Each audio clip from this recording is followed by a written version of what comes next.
I can't tell you just how surreal an experience it is to be sitting there, reading a book in a language you don't understand and still be completely and utterly moved to tears. The beginning of To Your Eternity was the first actual thing I read in Japanese, and it shook me to my core. It says so much about this story that it was able to connect to me on such a raw, emotional level when I couldn't even understand all the words. But it understood me, because it understands emotion, empathy, and what it means to be human, so much that it even made me, in my broken Japanese, feel the full force of its swing.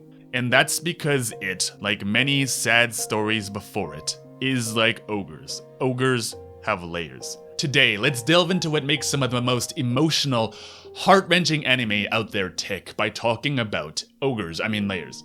In To Your Eternity, the young boy is alone. He's been alone for so long that it's all he can do to paint the faces of his loved ones on the wall just so that somewhere, some part of them can live on in the world. Because deep down, he knows they're gone, but accepting the reality that he is completely and truly alone would rob him of his sole reason for existing. And so he spends years preparing for this journey to find his friends and family and sets out bearing unbridled optimism, dreaming of a life a little less lonely. When he's confronted with the unavoidable truth of why they left him behind, he stumbles back home, sick and injured, where he finally gives up his last hold on life. It's heartbreaking, but it's so heartbreaking because it's not just his story. He's spent so many years drawing their faces on the walls again and again, preserving their memories in himself because without him, they would be forgotten to the sands of time. And as he closes his eyes for the very last time, he realizes that his friends and family will die without him, lost to the cold, cold tundra he calls home. It's a relentless, heartbreaking tragedy that broke me bit by bit as I turned through every last page, even as I labored to understand the words I was reading. Because it's not just about the tragedy of the boy. He's carrying the memories of all his friends and family, and so when he dies and Fushi comes along, Fushi takes his memories, his humanity, and the fate of every one of his friends. And just like the boy painting faces on the wall, Fushi becomes all of these people. He becomes every single life the boy is carrying. And it's only through carrying the burden of all these layers of pain and sacrifice that Fushi is able to learn to feel, learn to become human. He learns sacrifice, he learns love, he learns freedom, layer by layer, step by step, soul by soul. In the most beautiful irony, the immortal Fushi discovers what it means to be human. It's not just the individual stories that count, although the story of the boy is about as close to perfect as it gets. It's about the layers and how they build on each other. Steins Gate is built on a series of sad stories as Okabe grants his friends wishes and then is later forced to undo those wishes, undo their happiness, in order to save Mayuri.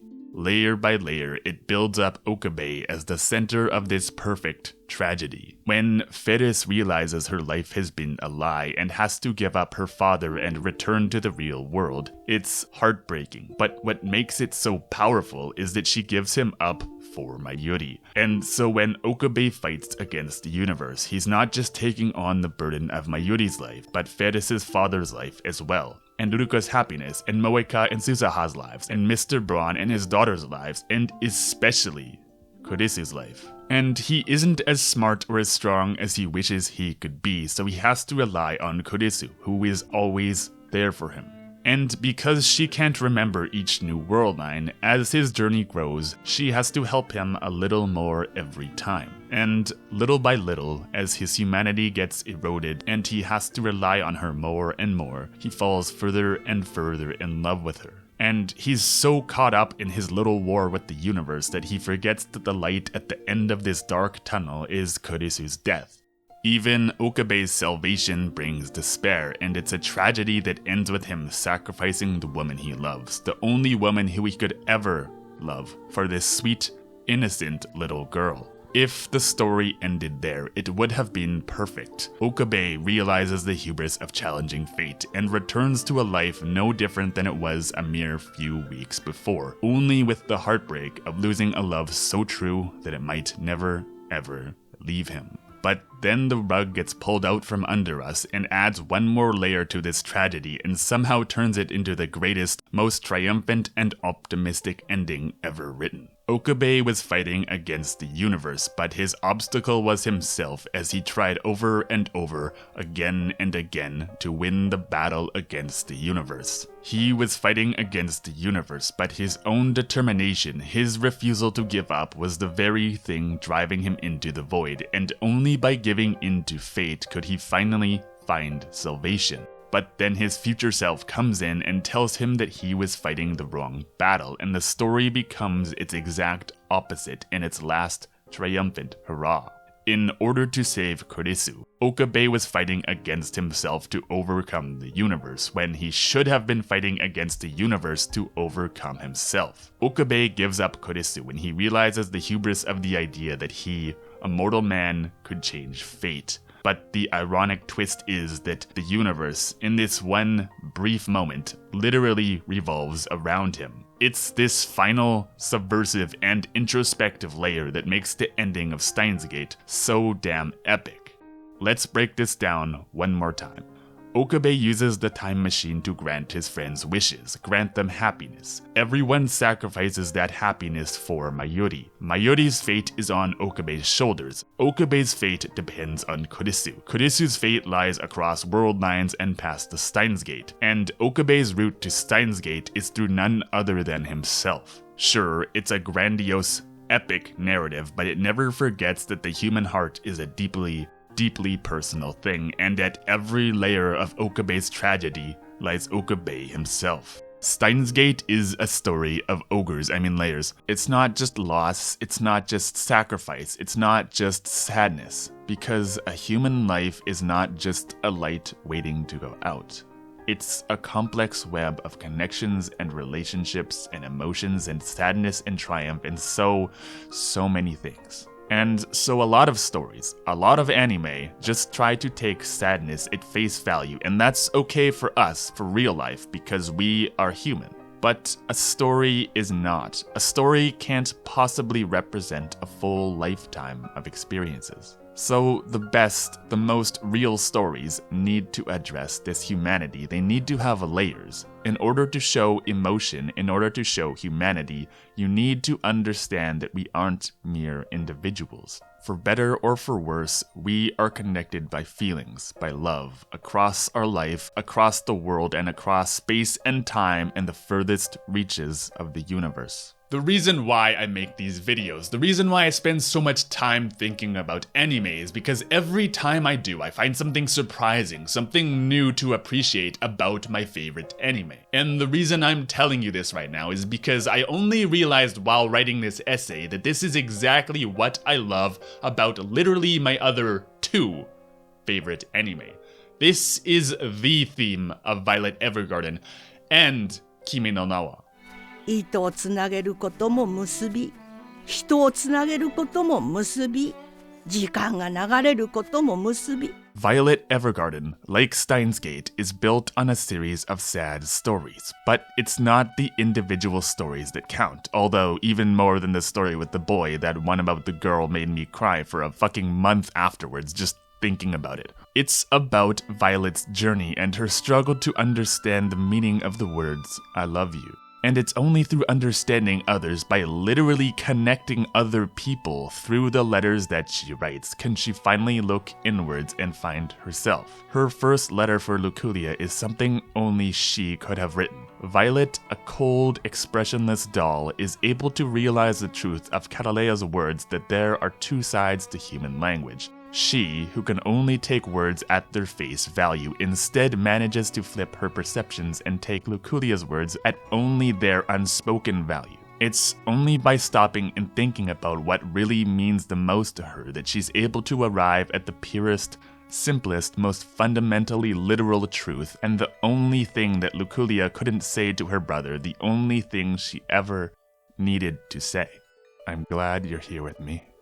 By slowly and methodically building connections word by word, line by line, Violet builds the bridge to her own heart and peers inside.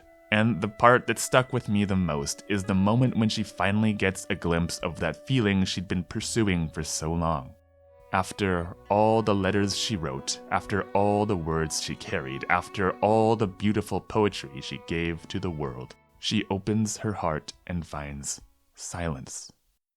Because there are no words to describe what a horrible, unimaginable, existential pain such a heartbreak is. And so she runs. She runs because she finally feels the pain she couldn't see before, and it all comes rushing in at once. And when she's finally able to understand this pain, it only gets worse. Because she can understand pain and loss, she can finally reflect on the horrors of war, all the lives she took, all the connections she snuffed out, all the fathers and mothers and children. She took away their loved ones. She took away their Major Gilbert, and her heart shatters into a million pieces as she clutches at her neck, unsure of how to live with herself, unsure of why she, of all people, deserves to live when so many could not. All the layers of emotion and feeling aren't just connected by the letters that she writes. They're connected by Violet as she herself forms the connections that are the emotional foundation of her own journey of self-discovery.